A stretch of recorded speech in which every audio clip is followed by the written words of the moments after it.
Good morning, students. I'm Professor Priya Sharma of EC Department, SIRT College, Bhopal.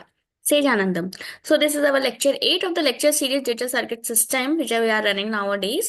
So, lecture 8 will be on the counters. So, basically, what is a counter? Counter is a sequential circuit that goes through the prescribed sequence of states upon the application of a clock pulse. The input pulse are called the clock pulses, which originate from an external source or occur at pre-described intervals or at random. In a counter, the sequence of states may follow a binary count or any other sequence. Counters are found in almost all the equipments containing the digital system.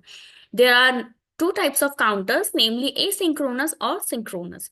The asynchronous counter, as the name suggests, in this, the external clock signal is applied to one of the flip-flop, and then the output of the preceding flip-flop is connected to the clock of the next flip-flop.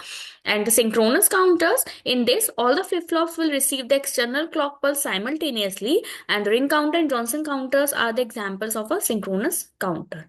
Coming to the synchronous counters, so first of all, it is a talking about the 2-bit synchronous counters. It uses two flip-flops. T flip-flops are being used, but we can use J and K flip-flop, JK flip-flop also, where both the inputs of the J and K are permanently connected to the logic 1.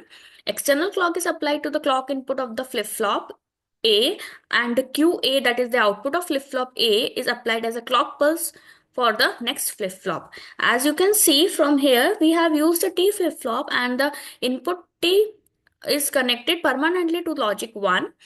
The uh, output of the first flip-flop has been connected to the input of the second flip-flop, or it is being connected as a clock. Has been used as a clock pulse for the second flip-flop.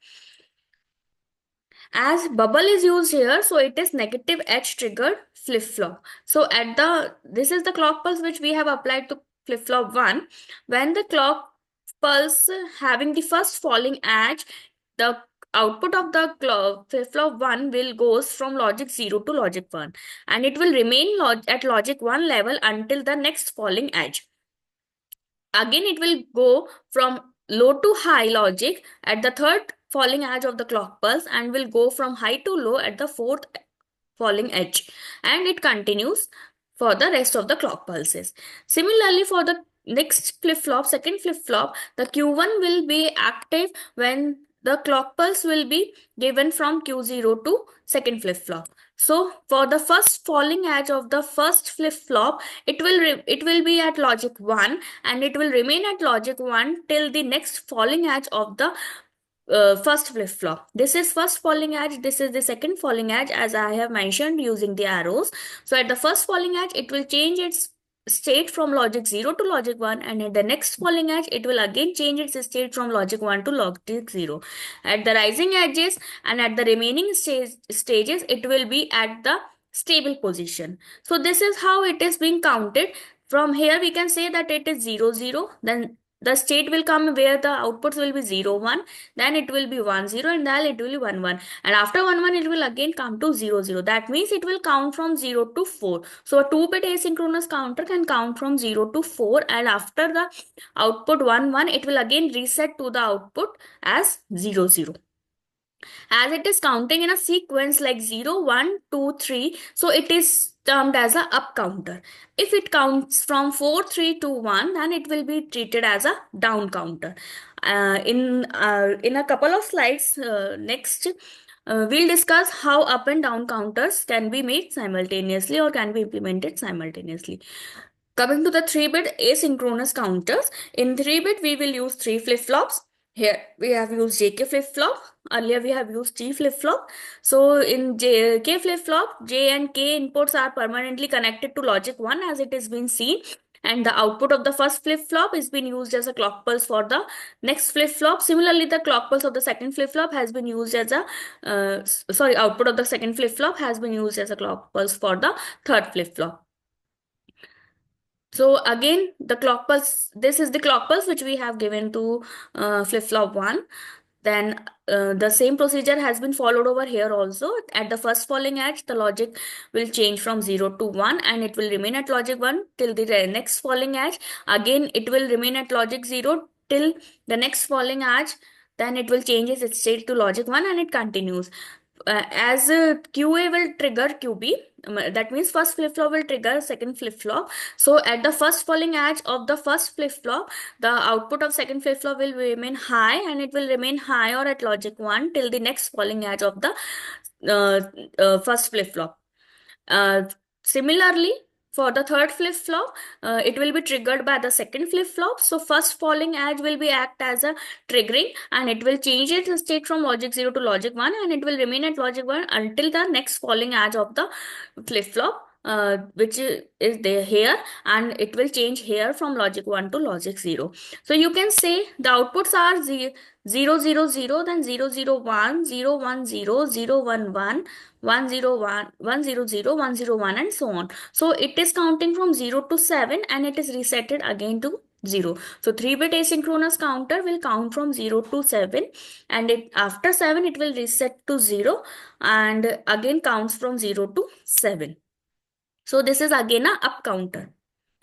Coming to the 4-bit counter, similar procedure has been followed, and the timing diagram is also same. Also note down the students, so whenever a question of a counter has been asked, you have to draw this diagram, circuit diagram, along with the timing diagram and the truth table. These three diagrams will complete your question, and the operation should be written point wise, step 1, step 2, when the output will be 0 0, when the output will be 0 1.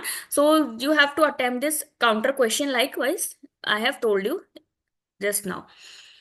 So after 4-bit asynchronous counters, it also follows the same procedure. I am not going through again. Now coming to next counter, that is asynchronous up down counter. I have told you if it counts in a sequence 0 1 2 3, then it is up counter. But if it counts from in a reverse order, that is 4 3 2 1 0, then it is a down counter. So how it can be separate? How we can say whether it is an up counter or a down counter? It is also one single very simple to estimate that whether it is up counter or down counter. For the up counter, the output of the first flip flop, the normal output of the first flip flop has been acts as a clock pulse for the next flip flop. But if we want to design a down counter, then the complemented output of the first flip flop has to be connected to the as a clock pulse to the second flip flop. This is the only major difference. But here the question arises, if we have to design a counter, asynchronous counter, which will act simultaneously as an up counter or a down counter, and we need to change the circuitry, then for this we will use a combinational circuit, which is to be connected between the pair of flip-flops to obtain the up and down counters, as it is being shown here. So here, what is the procedure we follow? We take a we take a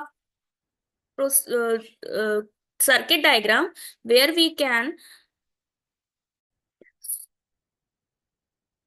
So for a up-down counter, here we use a combinational circuit between the pair of flip-flops, and we use a mode AM over here. We have designed the up counters, down counters separately. But in practice, both these modes are generally combined together to obtain the up-down counter. The mode control AM input. This is mode control AM input is also provided to select either for the up or the down mode. A combination circuit is required to be designed and used between each pair of flip-flops in order to achieve the up-down operation. So for the up counting, we will set this M equal to 0, and for down counting, we will set M equal to 1. Note this very carefully, as it is being a question which is asked very frequently. So I am repeating again, for up counting we'll set M equal to 0, and for down counting we'll set M equal to 1. When we make a truth table of this flip flop, of this combinational circuit, we will get that the combinational circuit which we apply or we connect with between the flip flops is comes out to be M bar Q1 plus N Q1 bar. So this is the basic uh, diagram of a up down counter. Now coming to the disadvantages of the synchronous counters. asynchronous counters or the ripple counters. As we have seen earlier that every flip-flop has its own propagation delay. In the ripple counter, the output of the previous flip-flop is used as a clock for the next flip-flop. Hence, the propagation delay goes on accumulating. This accumulated time delay is the main problem with the ripple counters because the propagation delay goes on increasing with the increase in the number of flip-flops. This will put a limitation on the maximum clock frequency. To overcome from this drawback of propagation delay, we will use synchronous counters. As I have told you earlier in this PPT only, that synchronous counters will use only a single clock pulse which will trigger all the flip-flops simultaneously. So you can see we have used a single clock pulse which triggers flip-flop 1 as well as flip-flop 2 simultaneously. J and K inputs are set to high of both the flip-flops, and the output of one has been fed as an input to the next flip-flop. Again, the timing diagram is the same for the clock pulse. As the For the first falling edge, it will goes high for and will remain high till the next falling edge. As the output of first has been fed to the second, so the output of second will depend on first. So at the first falling edge, it will gain from logic 0 to logic 1 stage, and at the next falling edge it will gain from logic 1 to logic 0 state. The timing diagram will remain the same for the synchronous and asynchronous counter. The only difference is that the clock pulse is triggering simultaneously to all the flip-flops. Again, for the 3-bit synchronous counters, to maintain this dignity of the counting, we'll use a AND gate. So the J and K flip-flops of the first J and K inputs of the first flip-flop are connected high, and for the second flip-flop, the output of the first has been set to second, and the second input has been connected through an AND gate through to the inputs of the third flip-flop. Again, for the 4-bit synchronous counters, we'll use AND gates connected with the inputs of the previous to the inputs of the next flip-flops. Timing diagram will remain the same. So coming to the advantages of the synchronous counter, as all the flip-flops are clocked at the same instant, the propagation delay problem is reduced to a great extent. The total propagation delay between the instant of application of clock edge and the instant at which the MSB output changes is equal to sum of propagation delay of one flip-flop and that of AND gate. Due to reduced propagation delay, the synchronous counters can operate at a much higher clock frequency than that of the asynchronous counters.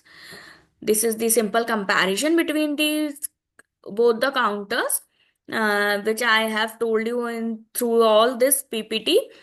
This is the summarized form of the all. I hope so. Now the counters are very clear and it is a very simple topic to be taken during the examination. But then also in case of any query, you can call me, you can contact me, or